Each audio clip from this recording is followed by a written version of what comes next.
Sebelumnya saudara korban dan kedua tersangka telah saling kenal, sempat diberikan tempat tinggal, namun ternyata korban dijual lewat aplikasi pertemanan. Lantas bagaimana korban dapat terlepas dari jerat kedua pelaku? Berikut ini penelusuran dari jurnalis Kompas TV Masni Rahmawati.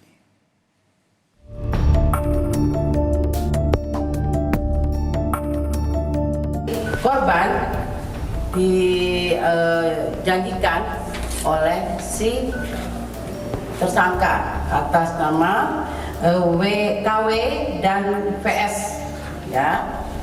Namun tidak dipekerjakan, namun dijadikan untuk open BO, ya, open BO.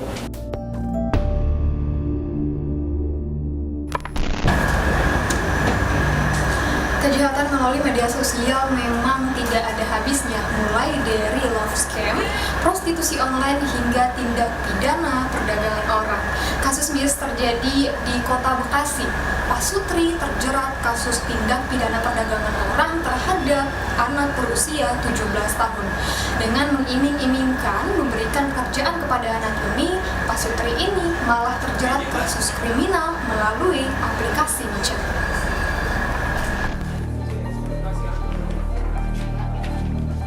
Seorang anak berumur 17 tahun dijual oleh pasangan suami istri lewat aplikasi pertemanan. Pasangan suami istri berinisial VS dan KW ini melancarkan aksinya di kawasan Jati Asih, Kota Bekasi. Kasih Humas Polres Metro Bekasi Kota, Kompol Erna menyebutkan pasangan suami istri ini sudah mengenal korban. Korban diimingi bekerja sebagai pemandu karaoke, namun akhirnya dipekerjakan dan dipaksa melayani laki-laki hidung belang.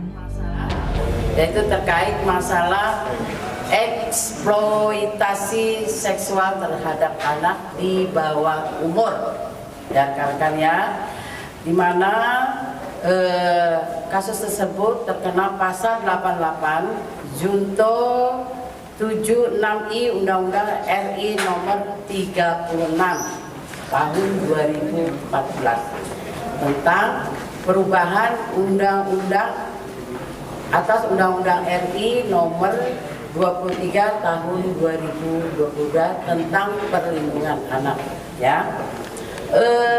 Kejadian awal terjadi pada bulan Juli, ya, Juli 2023 di Jati Asih, Kota Bekasi, ya tepatnya.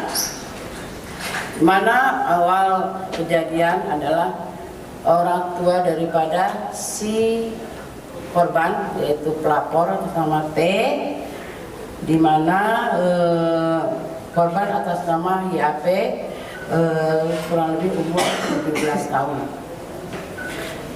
Di korban dijanjikan oleh si tersangka atas nama WKW dan VS, ya.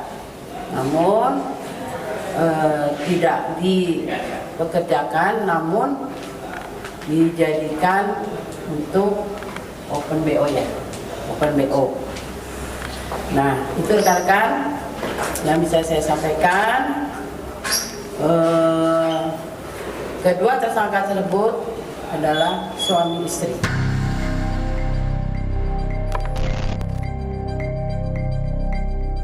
Komisioner Komisi Perlindungan Anak Indonesia, Dian Sasmita menyebutkan, anak-anak memang rentan terhadap kejahatan, terkhususnya kejahatan seksual.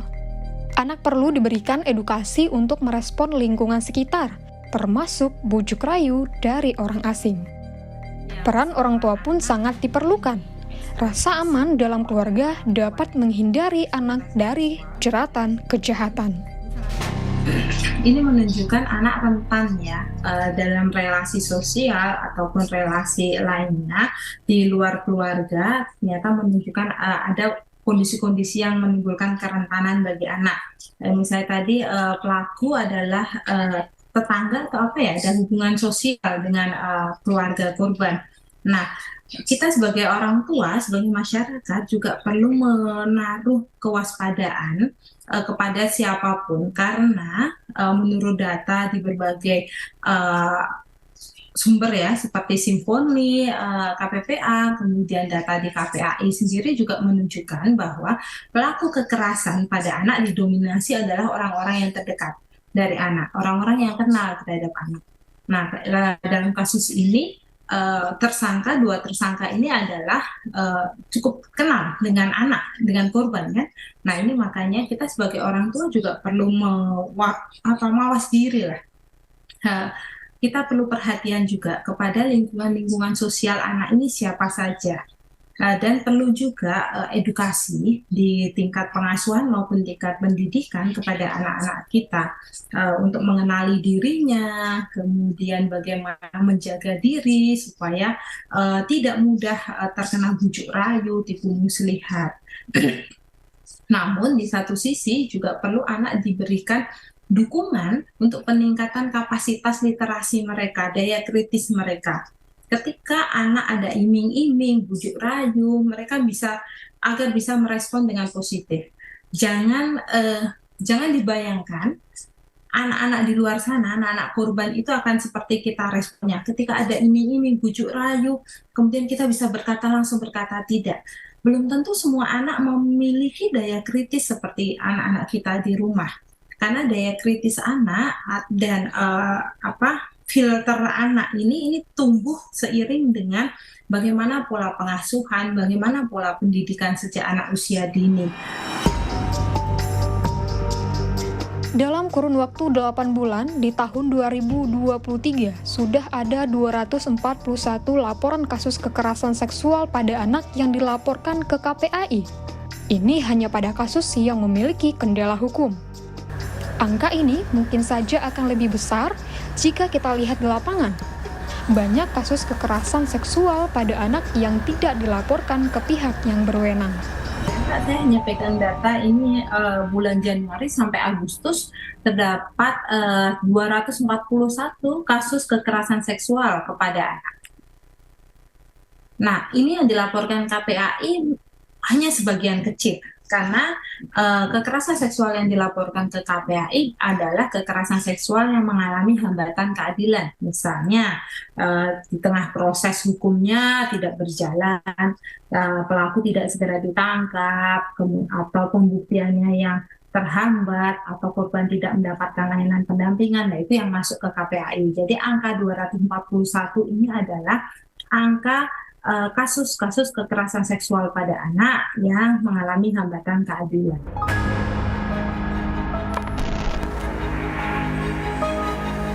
Korban YAP, anak berusia 17 tahun ini dijual di aplikasi pertemanan oleh Pasutri. Dalam kasus ini, hubungan antara tersangka yakni Pasutri dengan korban terjadi di luar media sosial. Namun, tersangka menawarkan sang anak di media sosial. Pengamat media sosial, Enda Nasution menjelaskan, media sosial dengan akses ribuan orang juga sering dimanfaatkan untuk kejahatan. Mulai dari love scam, penipuan online, prostitusi online, hingga pembunuhan. Nah, juga memang ada beberapa fitur khususnya aplikasi instant messaging yang memungkinkan kita untuk melihat siapa saja user yang dekat atau dalam radius dekat dengan di mana kita berada.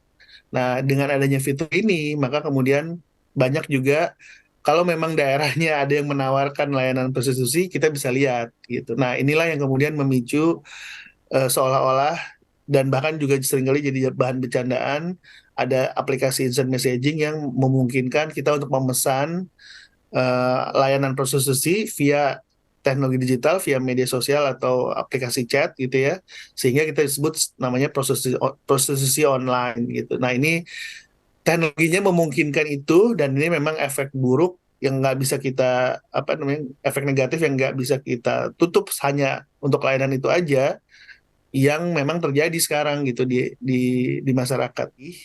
Jadi memang mungkin salah satu karakteristiknya lagi akan selalu ada modus baru di dunia digital ini yang kemudian mencoba memanfaatkan kan seringkali ketidaktahuan atau kekurang informasian, tapi juga kecemasan ya. Seringkali juga penipuan ini modusnya memanfaatkan atau memainkan emosi kita gitu. Karena kalau dalam kondisi tenang, rasional, kita nggak akan jatuh dalam tipuan itu. Tapi kalau dalam kondisi emosional kita jadi malah lebih lebih apa namanya lebih gampang untuk ditipu gitu. Nah, itu dari sisi penipuan dan ada banyak lagi ya kasus-kasus eh, kriminal atau ilegal ya. Yang kembali ya kadang-kadang memainkan emosi seperti yang love scam misalnya gitu atau yang ya itu tadi prostitusi online. Kalau ini juga sama ya, sifatnya sebenarnya kayak jualan aja kalau itu ada yang menawarkan jasa, lalu ada yang butuh jasa itu gitu kan. Cuman sekarang bedanya lewat sosial media. Jadi memang selalu ada modus baru, selalu ada cara baru gitu yang kita bisa lakukan sebagai pengguna. Tentunya adalah terus harus berhati-hati gitu ya, jangan gampang percaya. Bahkan saya bilang diskon dulu aja deh kebenaran informasi yang kita terima dari media sosial itu 50% gitu. Jadi justru jangan percaya dulu, baru kemudian kalau ada tambahan informasi kita percaya, dibandingkan dengan kita tiba-tiba langsung percaya begitu aja gitu. Nah ini Pada kasus ini, VS berperan mempromosikan korban di akun aplikasi pertemanan yang dibuat, sedangkan KW mengelola uang hasil pendapatan. Di sisi lain, kriminolog menyebut rendahnya pengetahuan pekerjaan yang akan dijalani menjadi salah satu penyebab munculnya kasus ini. Gaya hidup materialistik pada anak muda juga menjadi salah satu faktor prostitusi online kian menjamur.